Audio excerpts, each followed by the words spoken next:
Assalamualaikum warahmatullahi wabarakatuh.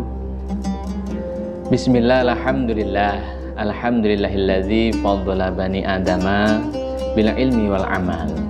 Wassalatu wassalamu ala sayyidina Muhammadin sallallahu alaihi wasallam ala kulli hal wa ala alihi wa ashabihi ahli sidqi wal amal. Qala ta'ala fi kitabil karim, a'udzu billahi minasy syaithanir rajim. Bismillahirrahmanirrahim. Laqad kana lakum fi rasulillahi uswatun hasanatun liman kana yarjullaha wal yawmal akhir wa dzakarallaha katsira. Wa qala an-nabiyyu sallallahu alaihi wasallam, al-mar'u 'ala ad-dini khalilih falyanzur ahadukum may yukhallilu. Yang kami hormati segenap Dewan Juri, Panitia Lomba Dai dari PGRI Kabupaten Purbalingga, dan seluruh pemirsa yang dirahmati Allah SWT.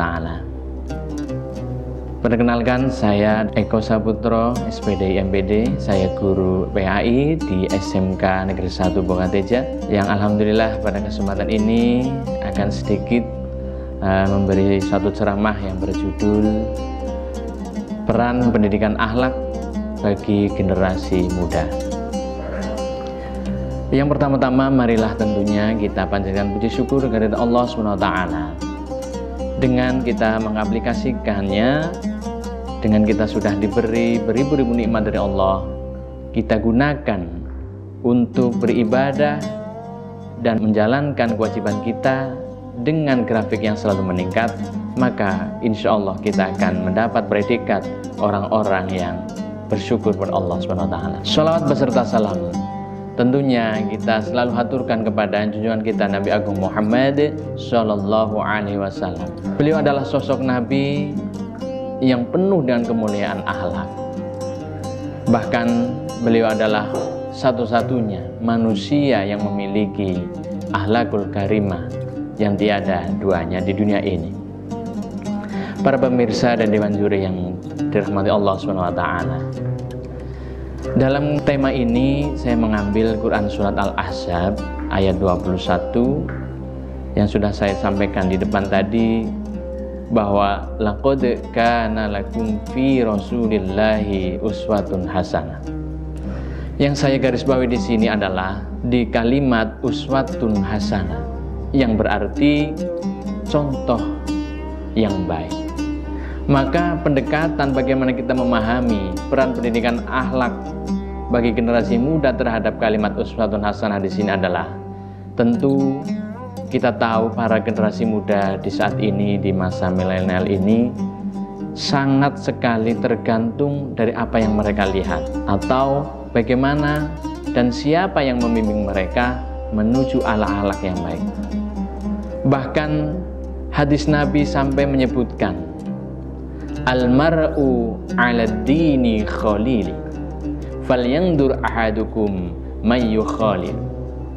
Yang artinya, seseorang itu dapat dilihat kualitas agamanya dari temannya.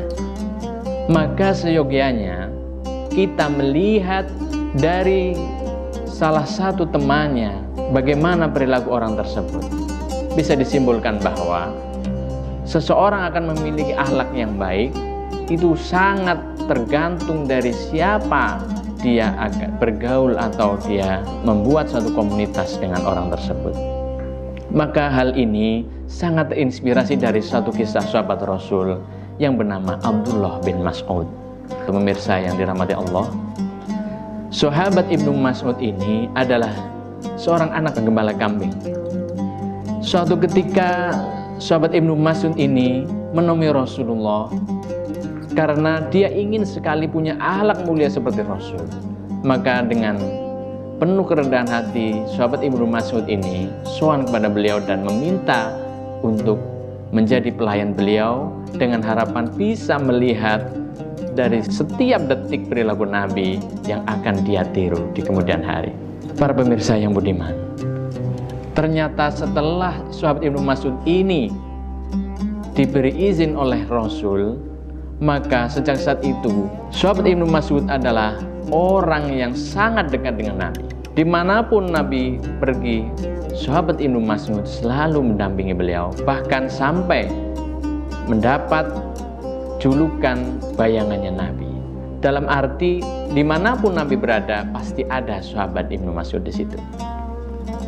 Pemirsa yang budiman, sampai-sampainya saking baiknya akhlaknya sahabat Ibnu Mas'ud dalam pelayanan kepada Nabi, sampai sahabat Ibnu Mas'ud itu mendapat izin untuk masuk ke kamar Rasul, untuk selalu memberi pelayanan pada Rasul, baik segi memberikan makanan dan pelayanan yang lain.